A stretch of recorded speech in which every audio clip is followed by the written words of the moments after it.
ici, nous nous trouvons dans le bureau de mon papa.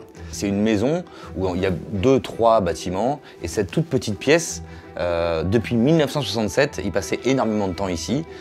Il y mettait les photos auxquelles il tenait particulièrement, il rangeait ses casques, beaucoup de tableaux, les vitrines avec quelques jouets dedans.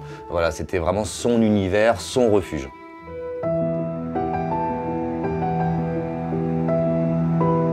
Je pense qu'il n'y a pas beaucoup de personnes qui savaient à quel point papa pouvait être collectionneur de tous ces jouets anciens, mais jouets uniquement liés au déplacement, c'est-à-dire c'est le nautisme, l'aviation, les trains, les camions et les voitures évidemment.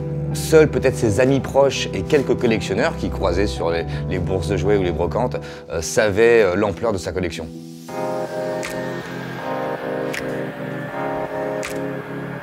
Voilà un peu l'univers de mon papa. Mais c'est incroyable. Donc il y en a de partout. Là, il y en a de partout. Ça a été classé un petit peu par thème quand même. Tu m'avais dit que c'était énormément d'objets, mais là c'est quelque chose qu'on on voit très rarement. Dans l'idée de collection, autant de pièces de diversité et, de chacun des modèles, on est stupéfait. Tu as de l'utilitaire. Là j'aperçois Matra. Évidemment, ouais, là on est quand même dans sa carrière de pilote. C'est une tranche de sa vie énorme, l'aventure Matra. Sophie, tout de suite j'ai vu son œil pétiller, scintiller et surtout plein d'émerveillement et de surprise parce que je pense qu'elle ne s'attendait pas du tout à avoir une collection d'une telle ampleur et surtout au niveau de la diversité de la collection. C'est pas juste une thématique précise, c'est beaucoup de thématiques.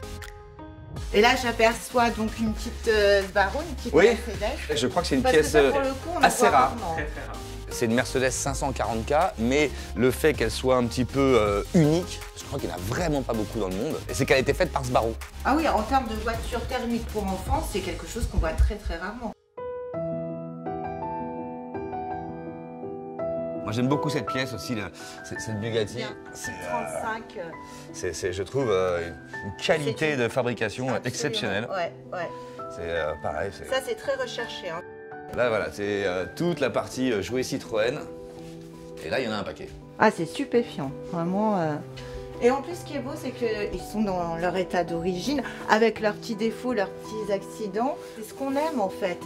Moi j'ai des souvenirs déjà tout gamin, vers 5-6 ans, je le voyais partir avec son break sur les brocantes, dans les bourses aux jouets, dès l'ouverture, pour essayer de dénicher la pièce qui lui manquait. Papa finalement était très fier de nous montrer ce qu'il avait été chiné, parce que c'est vraiment ça, c'était un boulot de chineur.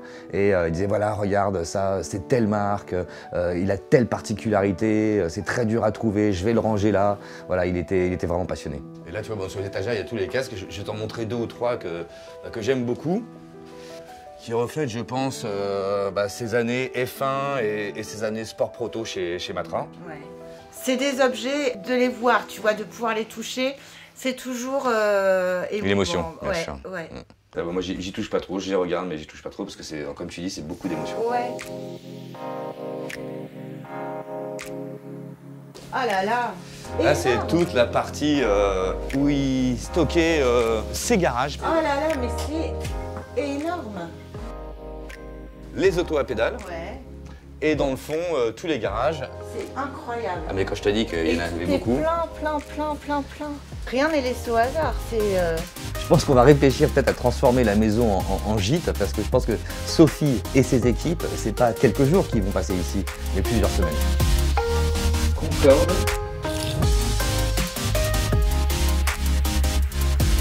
Et ensuite, il fait 40 par 45.